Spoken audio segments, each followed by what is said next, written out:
Hey guys, I want to talk about a recent book about China that's written by somebody is a Chinese American.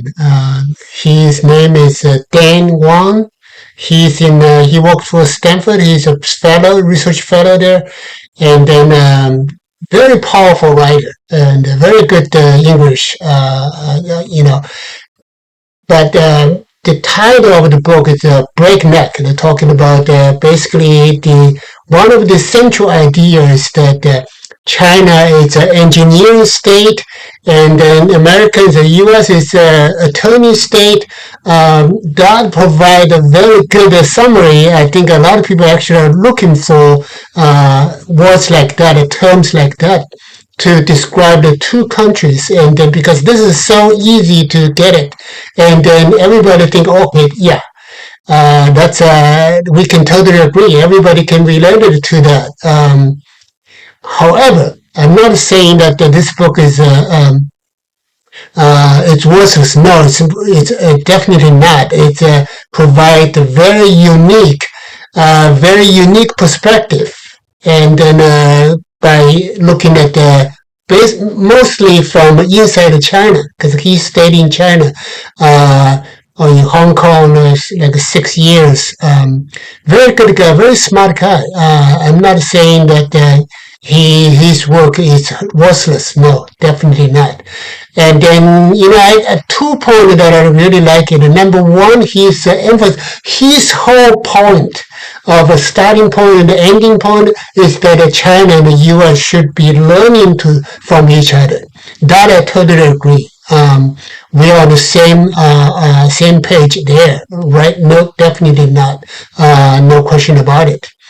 And then the second point that he has also made is that, by providing material, tangible changes inside China. Let's look at a whole bunch of tangible things, tangible achievement, like high-speed rail, like electric vehicles, like maglev, wind farm, all those kind of things, like Three Gorges Dam. It's much bigger than the Hoover Dam, by the way, if you have been to Hoover Dams. So that his point is well taken. He thinks that by achieving those material progress, that gives the Chinese government, the Communist Party, I mean the so-called Communist Party, really give people hope, and then make them think that they have faith in this country, they have faith in the leaders, they have faith in the government, and that's the point is, well taken. I think it's a very good, excellent point. I totally agree. However, let's look at on the both sides. Right? By the way, this book is very popular. A lot of I've seen quite a few interviews. One by I believe it's a Financial Times, or another is by more recently. I read that yesterday.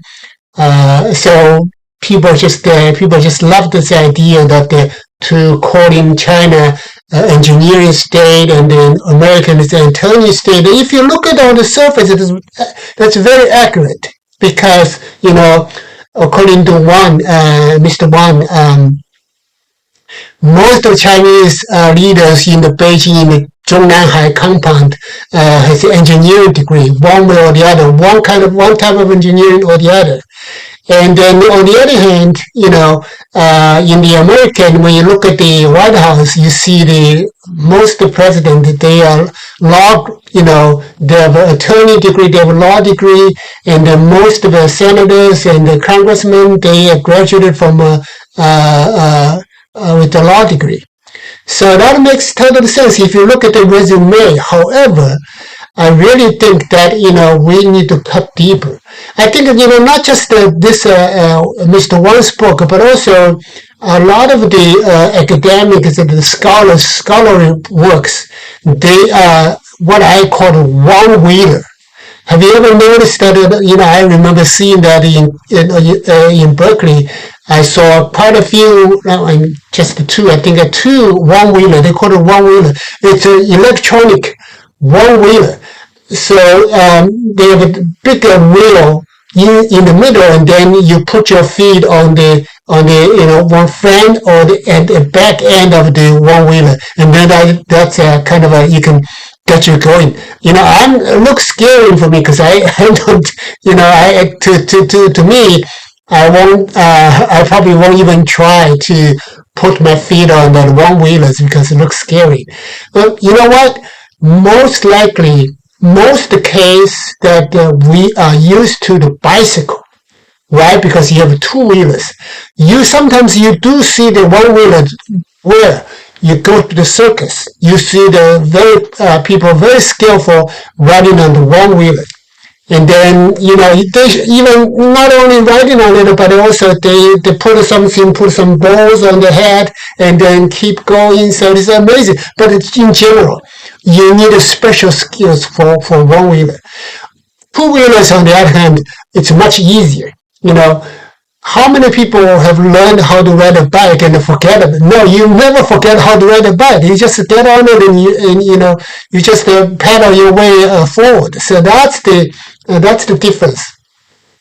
So the reason I say that the one-wheeler theory is so popular is that if you look at the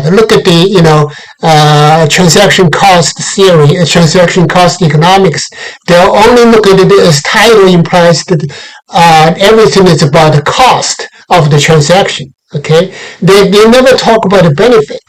Similarly, following the same logic, I guess, when you talk about the new institutional economics, they talk about the supply of the, institutions, formal, informal, it's all about the supply. They assume that the demand for institutions everywhere the same. But the key thing is that the key point that I want to make that we really need a two-wheeler theories because to get a better understanding of the world. And usually the world doesn't go well with one-wheeler. Your one-wheeler model it doesn't resonant with the reality.